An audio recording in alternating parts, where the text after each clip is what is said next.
Kredite planifikuara nga Britania e Madhe, të cilat mund të arrijnë 6 miliard euro në 10 vitet e ardhshme, nuk do të arrisin borxhin publik, beson Ministrja e Financave Gordana Dimitrievska-Koçoska.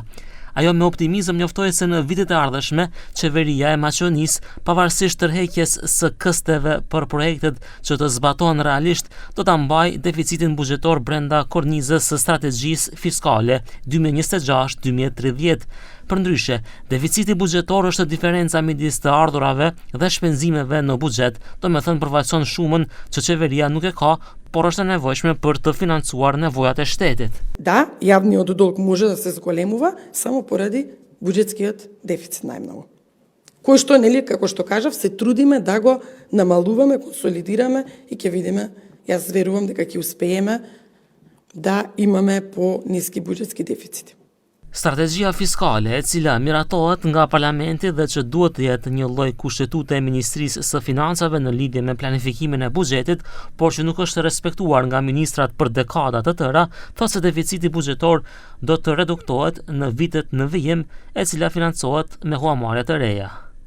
Sipas Dimitrievskës, mënyra se si të mos rritet borxhi publik, edhe pse kemi huamarrje të reja, është që të shkurtohen dëshirat e ministrave të cilët çdo gjë duan ta realizojnë si investim kapital.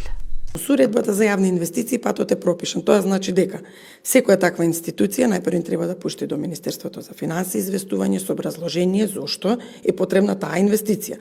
Потоа имаме посебно тело во рамки на влада кое што ќе ги разгледа сите тие желби, ајде да ги кажеме, или намери за инвестиции, врз основа на тоа ќе одреди и ќе предложи на владата од, 10, 15, 20 такви проекти. Сметаме дека овие 10 се приоритетни, останатите 10 не се приоритетни во моментот. Kjo do të thotë që nga 650 milion euro aktuale për investime kapitale, ato që kanë ngecur ose nuk kanë shanse për zbatim real do të refuzohen, duke lënë hapësirë për huamarrje reale prej 300 deri në 400 milion euro nga britanikët, që do ishte brenda deficitit buxhetor të parashikuar nga strategjia fiskale.